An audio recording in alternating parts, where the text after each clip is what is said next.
ये कहानी है शायरा की, जिसे अगर मैं शापित शायरा कहूँ तो कुछ भी गलत नहीं होगा, क्योंकि उसे एक ऐसा श्राप मिला था, जिसके बोझ तले जीने से अच्छा उसने चुना, मौत को।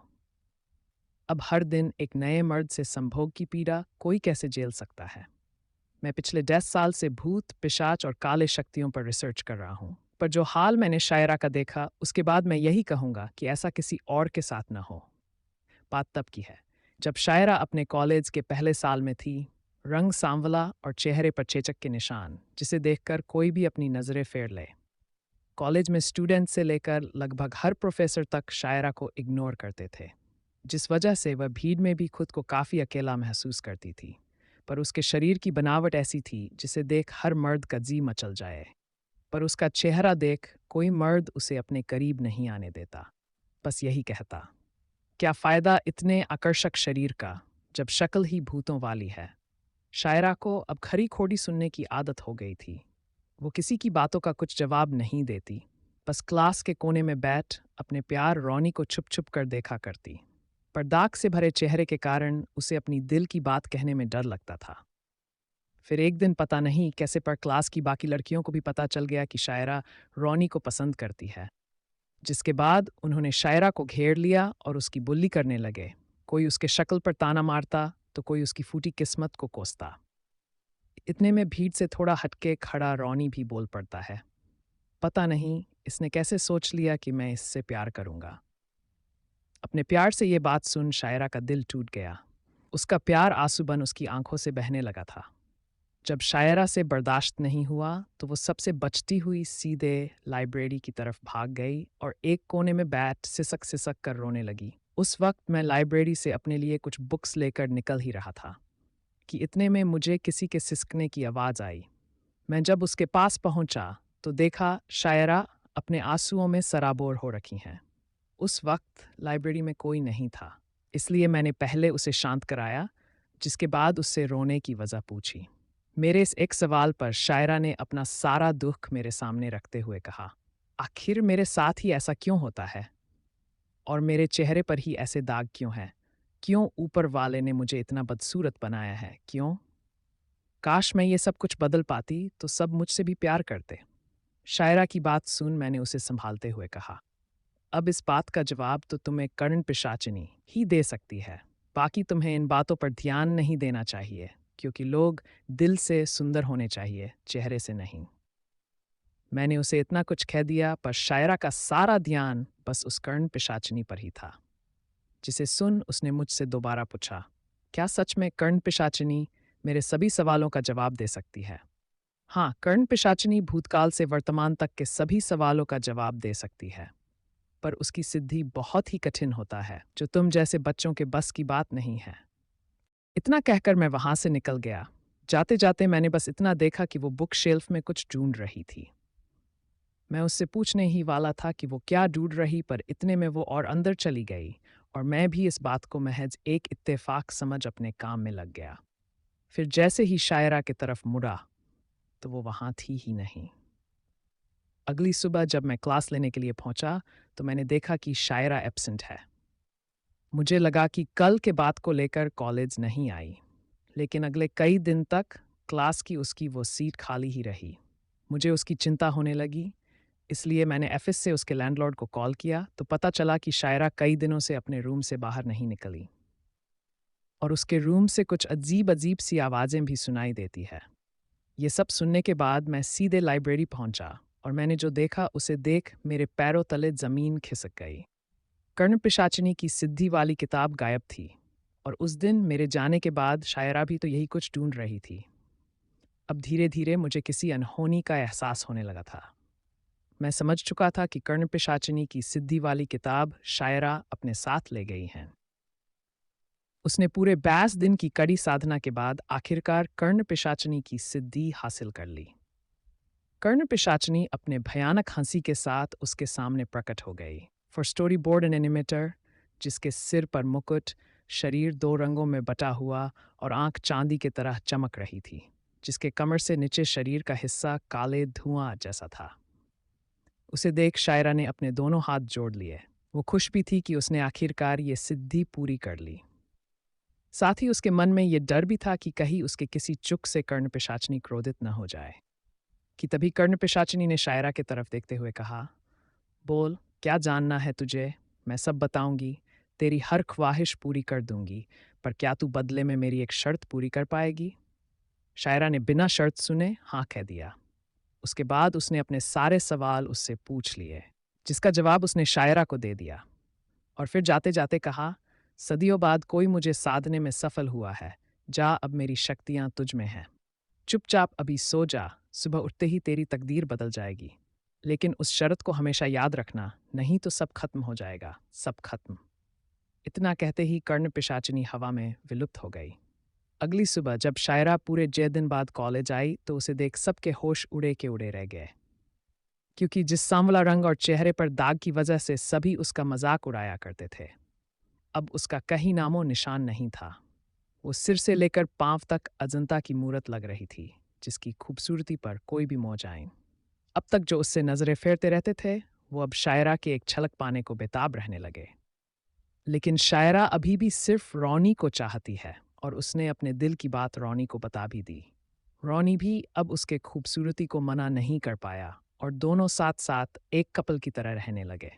कई महीने बीत गए और अब वो दोनों एक दूसरे के काफ़ी करीब आ चुके थे। लेकिन बीते कुछ महीने में रौनी ने ये नोटिस किया कि शायरा कभी उसके साथ रात के समय टाइम स्पेंड नहीं करती थी। न तो वो नाइट पार्टी में आती और ना ही रात को कहीं उसके साथ बाहर जाती। शायरा उसके साथ सब कुछ करती है, पर सिर्फ दिन में, और रात के बजे के बाद तो उसने कभी शायरा को देखा ही नहीं।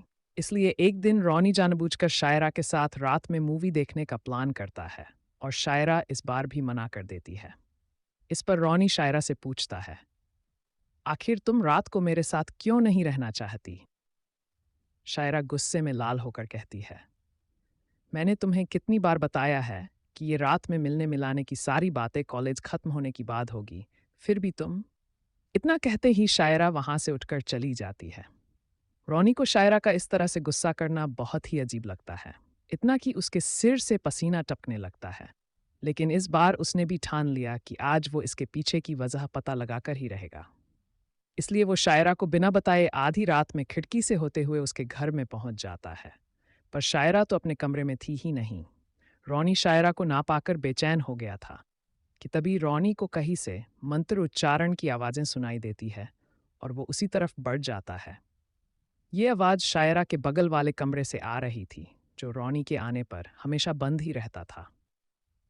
रौनी ने सोचा आखिर शायरा इस कमरे में कर क्या रही है।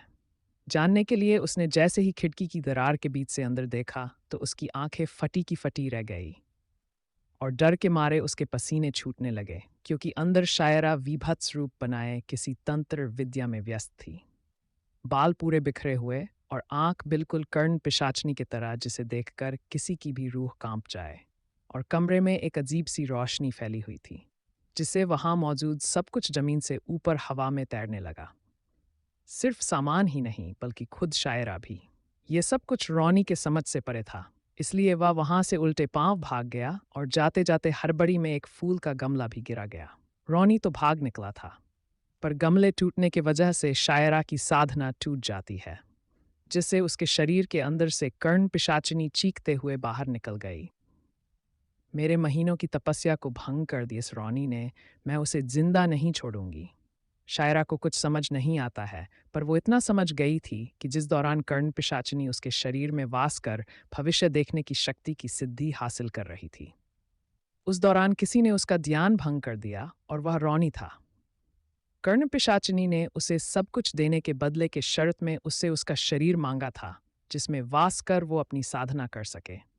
लेकिन साधना भंग हो जाने की वजह से वह अब रौनी के खून की प्यासी बन गई, क्योंकि अब उसे इस सिद्धि को वापस से करने में पूरे 1 साल लगेंगे। शायरा कर्ण पिशाचिनी के क्रोध को देख गिड़गिड़ाते हुए बोली, रौनी मेरा प्यार है, मैं तुम्हारे आगे हाथ जोड़ती हूँ, उसे छोड़ दे, बदले में मैं कुछ भी करने को तैयार हूँ। उसकी बात सुन कर्ण पिशाचिनी ने कहा, ठीक है, अगर तुझे बलिदान देने का इतना ही शौक है तो जा, मैं तुझे श्राप देती हूँ। अगले 11 महीने तक हर रात तुझे एक नए मर्द के साथ संभोग करना होगा, नहीं तो तेरे प्यार की अर्थी उठ जाएगी। ये कहते ही कर्ण पिशाचिनी वहां से चली गई। ये सुन शायरा भी फुट फुट कर रोने लगी।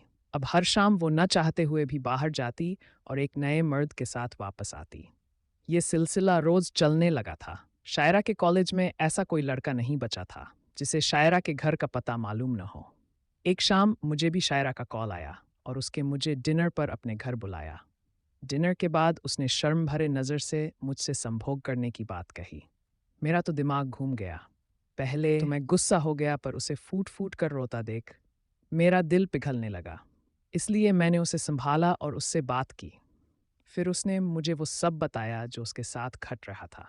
उसने ये भी बताया कि रॉनी उससे ब्रेकअप कर चुका है, क्योंकि शायरा उसे कोई काला जादू करने वाली लगती है। पर आज भी शायरा सिर्फ उसके जान की सलामती के लिए हर रात खुद को नीलाम करती है।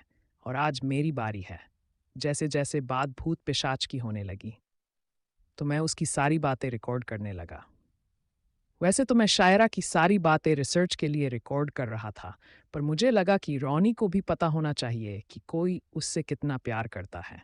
इसलिए मैंने उसे ये रिकॉर्डिंग भेज दी और बिना उसके साथ कुछ किए वहाँ से निकलने लगा। जाते जाते मैंने शायरा से कहा, घबराओ मत, हिम्मत रखो, तुम जितना डरोगी वो तुम्हें उतना ही डराएगी। तुमने जहाँ से ये सब शुरू किया उसे एक बार फिर से खंगालो, कुछ न कुछ ज़रूर मिलेगा। मैं उसकी कोई मदद नहीं कर सकता था और ना ही मैं उसके मजबूरी का फ़ायदा उठाना चाह रहा था, इसलिए मुझे वहाँ से निकल जाना ही ठीक लगा। मेरे जाने के बाद शायरा ने कर्ण पिशाचनी की सिद्धि वाली किताब निकाली और उसे पढ़ने लगी। उसने किताब के पन्ने पलटे ही थे कि तभी बाहर तेज हवाओं के साथ बिजली कड़की। शायरा तेजी से पन्ने पलटते जा रही थी। अचानक वो रुकी और एक पन्ना पीछे पलटा जिस पर लिखा था कर्ण पिशाचनी का श्राप। उस पूरे पन्ने को पढ़ने के बाद शायरा को समझ आ गया कि उसे क्या करना है। उसके पास दो रास्ते थे। पहला, संभोग करना छोड़ दे, लेकिन रॉनी की जान चली जाएगी। दूसरा, अगर वो रॉनी की जान बचाना चाहती है तो उसे खुद की जान देनी होगी। शायरा रोज रोज के संभोग के पीड़ा से बचना तो चाहती थी, पर उसके लिए वो रॉनी को मरने नहीं दे सकती थी। इसलिए उसने अपने प्यार को बचाने के लिए खुद को खत्म करने का फैसला किया। घड़ी में 12 बजने ही वाले थे, पर उससे पहले शायरा को कर्ण पिशाचिनी को अपनी बलि देना था ताकि इन सभी चीज़ों से मुक्ति मिले। इसलिए शायरा चाकू से अपनी नस काट ही रही थी कि इतने में वहां कर्ण पिशाचिनी आ गई और दूसरी तरफ दरवाजे पर रॉनी खड़ा था। कर्ण पिशाचिनी बोली, ये गलती मत कर, तुझे जिंदा रहना होगा, तू इस तरह अपनी जान नहीं दे सकती। उधर रॉनी बार बार डोर बेल बजा रहा था। शायरा समझ चुकी थी कि कर्ण पिशाचिनी उसे बातों में इसलिए उलझा रही थी ताकि 12 बजे के बाद वो रॉनी को मार सके, और उसे इसलिए जिंदा रखना चाहती थी ताकि आने वाले चंद्रग्रहण पर वह फिर से शायरा के शरीर को अपनी सिद्धि प्राप्त कर सके। और अगर उससे पहले शायरा की मौत हुई तो उसे फिर से अपने किताबों के दुनिया में वापस जाना होगा, जब तक कि कोई उसे दोबारा सिद्धि कर न बुलाए। इसलिए शायरा ने खुद को खत्म करना ही सही समझा।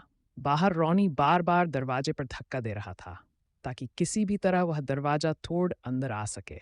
इधर कर्ण पिशाचनी जोर जोर से चीखी जा रही थी।